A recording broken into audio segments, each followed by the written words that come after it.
perenungannya adalah masihkah ada tempat untuk Tuhan Yesus itu ada di dalam hidup kita gitu. Maksudnya apakah masih ada tempat di mana kita mengalami perjumpaan dengan Tuhan Yesus.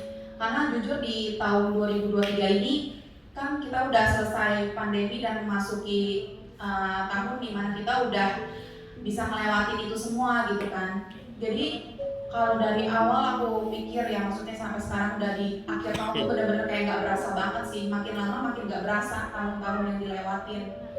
Dan aku merasa jujur di tahun ini tuh aku ngalamin yang namanya kayak dingin banget, hubungan yang dingin banget sama Tuhan gitu. Jadi bukan dengan orang-orang di sekeliling ya, tapi justru hubungan aku dengan Tuhan tuh aku benar-benar berasa banget di tahun ini tuh benar-benar jauh banget gitu. Sampai di satu titik aku sampai mempertanyakan gini loh, ya ampun Tuhan, benar-benar apa ya, maksudnya ya aku juga sampai mempertanyakan gitu, kok aku bisa ngalamin kekeringan yang seperti ini. Maksudnya kayak emang bener ya, maksudnya kita tuh di zaman-zaman akhir ini, maksudnya yang akan diserang bulan itu pasti dari dalam, dari rumah Tuhan dulu. Itu tuh benar-benar nyata sih. Karena aku berasa aku ke gereja, tetap ke gereja, aku ibadah, tetap ibadah, aku komsel, tetap komsel, aku saat teduh, tetap saat teduh gitu kan, aku berdoa, juga berdoa gitu. Tapi entah kenapa yang aku rasakan di tahun 2023 ini, nyambung dari yang apa yang mau tadi bagikan, kayaknya tuh udah gak ada ruang untuk Yesus di dalam kehidupan aku gitu. Yang aku rasakan adalah banyak hal-hal yang di dalam hidup ini justru yang aku lihat adalah masalah di hidup aku, baik itu entah itu masalah keluarga, masalah di kantor, masalah dalam hubungan sosial kayak gitu. Jadi aku merasa apa ya, Tuhan benar-benar menguji iman kita, semakin hari tuh semakin diuji sama Dia gitu, sama Tuhan. Karena balik lagi sih, ketika aku merasa ketika aku masih bisa berdoa kepada Tuhan, itu benar-benar kayak itu anugerah sih. Itu benar-benar kayaknya kalau bukan Tuhan yang benar-benar hidup ya, maksudnya kalau bukan Tuhan yang benar-benar sudah memilih kita dulu, itu tuh kayaknya nggak mungkin gitu loh. Karena sebagai maksudnya secara manusia sangat mudah sekali untuk kita tuh melepas Tuhan gitu, melepas Tuhan dalam hidup kita. Karena ini benar-benar aku rasakan gitu loh, benar-benar aku rasakan di dalam tahun 2023 ini gitu. Kayaknya gampang banget untuk melepas kasih karunia yang udah aku terima dengan hal-hal yang entah itu kesibukan, entah itu hobi, entah itu apapun yang ada di 2023 ini gitu. Dan itu maksudnya perenungan ini juga negur aku banget dan ngingetin aku di ayat, aku selalu punya ayat pegang. Itu ayatnya ada di Yohanes 4 ayat 23. Di sini ditulis, tetapi saatnya akan datang dan sudah tiba sekarang bahwa penyembah-penyembah benar akan menyembah Bapa dalam roh dan kebenaran, sebab Bapa menghendaki penyembah-penyembah demikian.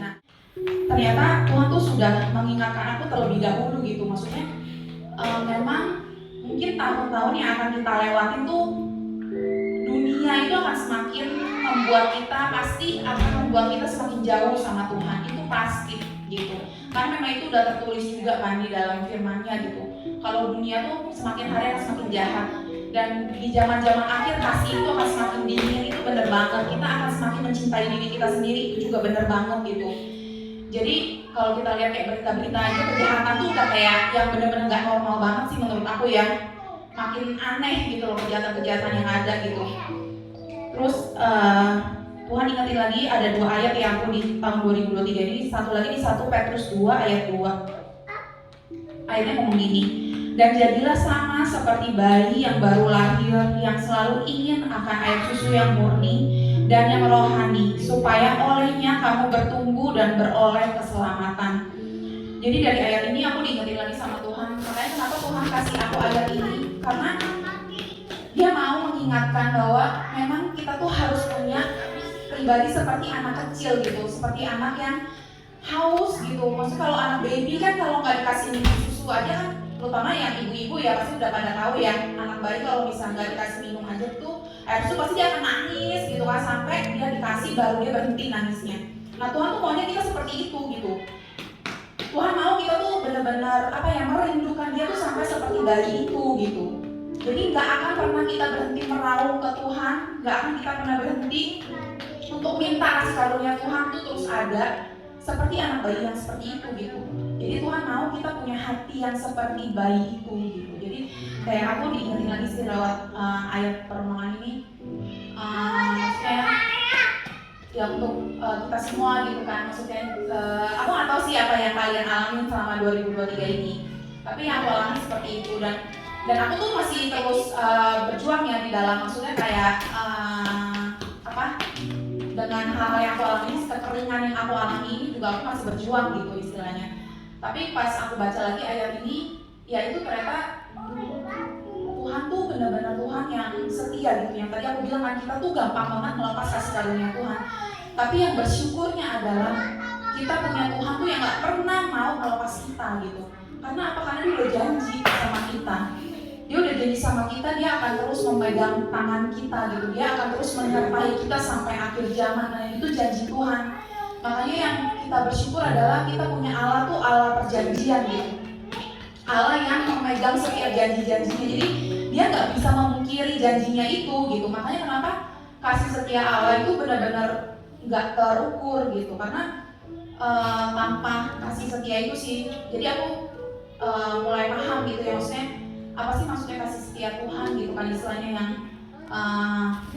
dalam itu, yang tanpa batas itu ya seperti ini sih. Maksudnya ketika di saat-saat aku tuh benar-benar melepas Tuhan, tapi Tuhan tuh ternyata nggak pernah melepas aku gitu.